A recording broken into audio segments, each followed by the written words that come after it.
how's for today's topic, we have kept the topic as the new normal and adjusting to the new normal. So what do you think is the new normal now? I think the new normal is the fact that the physical distancing or social distancing, as they call it, is a part of our life now. Is the new normal is that we have to work from home most of the times. New normal is that we have to connect to our families and friends through digital world. The new normal is that we can't go often to malls and we can't go out for eating. The new normal is that we can't shop as much as we want to. So the definition of new normal is different for everybody. For students it might be different, for people who are working it might be different, for people who are housewives it might be different. So across the perspective, yes, one thing is common, that physical distancing is going to be part of our lives, and some health related precautionary measures like washing your hands regularly, sanitizing your hands, sanitizing yourself and your home is going to be a part of our life now from now on. So also we are trying to use the online technology, the tools to make sure that mental health is accessible to everybody. And this is where we are holding this webinar also. So let's come to the topic of mental health. Do you think around you, when you've been involved in this work around the pandemic, so do you think around you saw any change in the mental health, general well-being and mental health of people around you during this time of pandemic? Yes, of course. I think the people are, the stress levels are generally higher than the normal. So people are stressed out for various reasons. For example, a housewife may be stressed out that her husband is always at home and children are always at home. Children are stressed out because, they are not going to get to meet their friends. They are not going to schools. Students are stressed out because there is so much amount of uncertainty about when the schools and colleges will open. People who are working from home are stressed out because they don't know how to make their home a workplace. People who are working outside the homes like me are stressed out because they are in a constant fear of getting the infection. So I think the stress levels are generally high, and that's very much visible in different forms. For example, we have a helpline called Mental Health Helpline, on which different people call for their mental health issues. So the numbers have increased to around from 4,000 generally to 7,000 in a day. So people are calling up, people are facing difficulty in facing the situation, and they need an ear and they need somebody to talk to. So I think the stress levels are generally higher, and that's how this pandemic has manifolded itself in terms of mental health. True. And I think you covered all of these domains wonderfully. And one area that I think we always tend to miss is the area with individuals who are going to pass their colleges and move into the work life. So this year is definitely very I uncertain know, for people, for I, those individuals. yes, I know of people who have messaged me that, ma'am, this is our resume. If you can help us with the resume, because we've been called by this company and suddenly we are not being called, and or our joining has shifted to 4 months or 6 months, or people have shifted from Mumbai to Bhopal back. I know of so many instances where people are getting laid off from their jobs, are not getting the jobs, or are not happy with the current scenario of their jobs. So these three things are very much out and open. So what can be a general advice for these individuals if you look at what would be your word on I this? would say ki just hold on for some time and also start exploring the opportunities. Don't get stuck in one place. For example, if you have got the joining letter from one place and the place is not giving you joining, I think it's time to move on and to explore new areas. Also, there are many newer fronts of technology which are coming up. So it's a good time for many startups. It's a good time for many brainstorming ideas to flourish in the industry. So if you are one of those, or you have friends around who are one of those, who think alike, and you can make use of this pandemic in inventing something or in conceptualizing some idea, then I think it's a great time for those people. And don't hold on to your belief, but don't hold on to the place. I would say, if the place is not giving you joining, just let it go. You are well capable enough of getting joining at many other places. Just keep trying. Relationship is also one component when we are trying to focus on work and profession and successful career so much, which is neglected. And relationship could mean not just intimate relationships, but relationship with your siblings, with your parents. So at this point, what do you advise individuals who are going through so much on a professional level? What can be done to ensure that relationships go smoothly? Or I have two advices. I'll cite my own example. So I was working very hard in times, and my husband, who's also an IS officer and who's posted as ADM Bhopal, was working almost 20 hours a day. And because we were both working in the field, we decided that, we'll intentionally not meet each other and we'll be in separate places so that we do not infect each other and our family. So it was a decision that we took. And for 7 8 days and 15 days we stayed separately. We used to meet only once in 15 days, but that didn't hamper the relationship, because see, if you are well connected with your partner through this digital media and through use of technology, and the basis of your relationship is strong and solid and is based on trust, so I don't think this can bring any other problems in your relationship. The only problem is that, as I said, generally stress levels are very high. So it's very important for you and for everyone to speak out their partners, be their friends, be their girlfriends, boyfriends, husband, wives, mother, father, whoever you are in close touch with.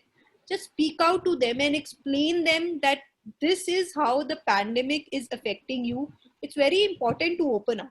Like we saw in certain recent times, people have not opened up. Especially I'm scared for the introvert people who don't generally open up.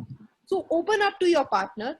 Your partner might not understand your problem in the first time, but keep explaining your problem to your partner or to your family, and keep telling them that how this is affecting you and what help do you seek from them. Sometimes we just tell our problems and we know the solutions, and we expect other person to know the solutions automatically, and we just want them to guess the solutions. So it is important to communicate it to them, to that how and what will make you feel better. So I think communication is the key uh, of keeping the relationships alive in this pandemic times. Maybe through digital media, maybe through phones, or through family meets, or through everything, because social gatherings have reduced. So through Zoom calls or any other way, you just be connected and communicate. That's more important. yeah, and one thing that the pandemic again has brought to the forefront is that the things are we are looking at a more inclusive, more global, and more diverse education can be integrated now, which thing was missing in the past. So let's say because of many reasons, people were not able to attend colleges. If somebody in the family was sick, if they were going through a hard time, people would miss colleges. People would be, or maybe due to monetary issue, economy, economic condition of the family, people would be deprived of so many good things. But I think with the technology and everything coming to the house now, even with this webinar, I had never done an online webinar before this pandemic happened, and I did not know the concept also. So So also, Dr. Sneha, one has to shed a lot amount of money to meet you if they have to do it physically. Now see, people are using this technology platform.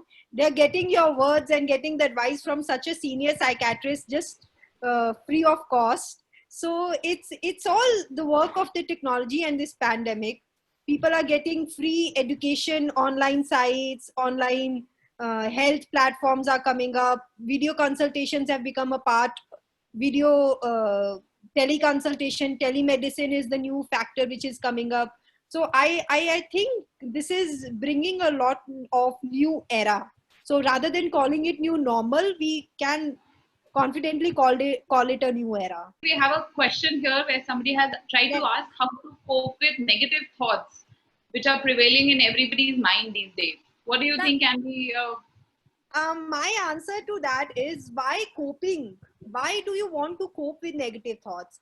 See, I honestly believe that if you have positive emotions, you will someday definitely get negative emotions. So negative emotions are part and parcel of life. At least for me, I'm telling from my own experience. It's not that the world is all rosy and good all the time. So I also feel negative at times. It's the fact that how you react to your emotions and how you react to those negative emotions is important.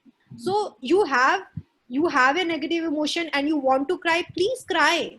It's not a matter of shame at all to cry. I cry when I feel stressed. I cry when I feel overworked. I crave with my husband. I fight with my husband when I feel overworked. These are all expressions of my negative emotions. So to have negative emotions is not a bad thing. The expression of those negative emotions, how do you express? So that is the factor. So to the listener who has asked this question, I will only say that whenever you have negative emotions, accept that you are having a negative emotion. Try to divert yourself and try to indulge yourself in some other work, and try to distract yourself so that things which make you happy you do, and they are replaced with positive emotions. But even if you're not able to have your positive emotions and the negative emotions are still continuing, just express them in a way which is not harmful to you and which is not hurtful to you, and which is not harmful and hurtful to anybody else in your family.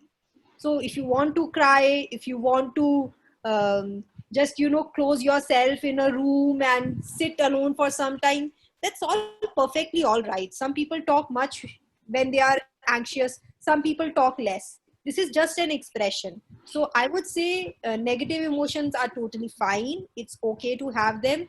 It's your expression and reaction to them that matters, and your reaction and expression to them should not be hurtful to you and to your family. What's best for us.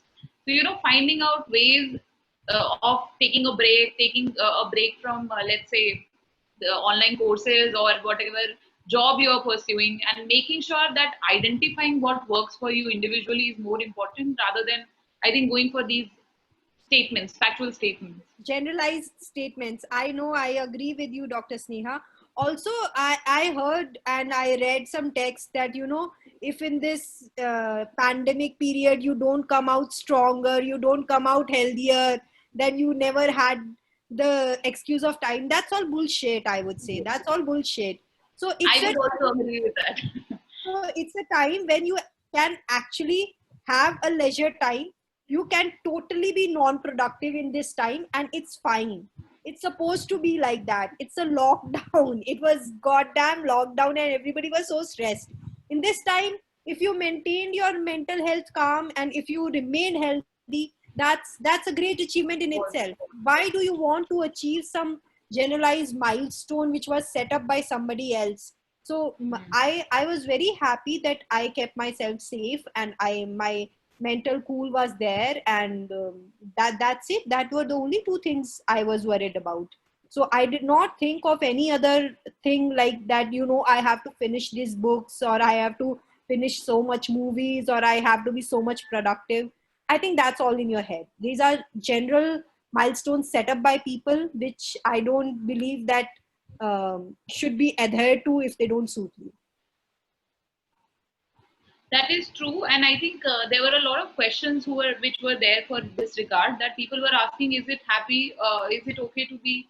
Sorry, is there a need to be productive, or just being happy in these times is okay? That was one question, and a similar question is that somebody, on the contrary, is saying that they don't believe that a big journey is easy, and it takes a lot of effort, hard work, and discipline, and failure, and faith and consistency to lead you somewhere. So I think to both of these. What's your take on this? So, I once had to fly to London, and I had an option of choosing a non-stop flight and a cheaper one-stop flight. What do you think I would have chosen? Considering I have good amount of money, and I have money. So what do you think? I think you would have gotten for the non-stop one.